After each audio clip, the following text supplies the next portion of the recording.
Hello everyone, welcome back to my channel. আজকে আমি share করছি ওল কচু দিয়ে একটা রেসিপি, অসাধারণ রেসিপি। এটা সম্ভবত খুব রেয়ার পাওয়া যায় না সচরাচর, এটা মাটির নিচে পাওয়া যায়। এটাকে আমরা চুঙ্গো ওল বলি লোকাল ল্যাঙ্গুয়েজে। আপনারা কি বলেন জানাবেন। তো এটাকে উঠিয়ে এনেছিল আমার দাদার শ্বশুরমশাই।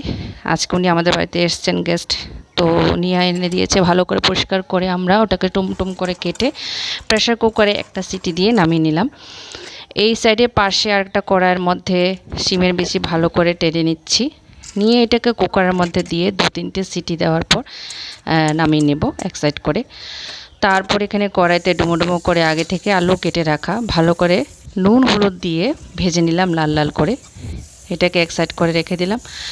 সেই একই কড়াইতে সামান্য পেঁয়াজ কুচি তেজপাতা দিয়ে ফ্রাই করে ভালো করে আগে থেকে পেস্ট করে রাখা কাঁচা লঙ্কা, তারপর রসুন, আদা আর ছিল পেঁয়াজ, তিনোটা একসাথে পেস্ট করে যে পেস্টটা ছিল ওইটা ওই তেলের মধ্যে দিয়ে ভালো করে কষিয়ে নিলাম। মশলা থেকে যখন সামান্য একটু তেল ছেড়ে আসবে তখন আগে থেকে জল ছড়িয়ে রাখা যে ওল কচুগুলো ছিল ওইগুলো দিয়ে দিলাম। দিয়ে ভালো করে নাড়াচাড়া করে কষিয়ে নুন হলুদ জিরে ধনে যা যা মশলা আছে সব দিয়ে দিলাম। সামান্য একটু গরম মশলা দিলাম। দিয়ে যে ওল কচুগুলো আছে ওইগুলো দিয়ে সামান্য আলু যে ছিল ভাজা করে রাখা ওই ভাজা আলুগুলো দিয়ে দিলাম।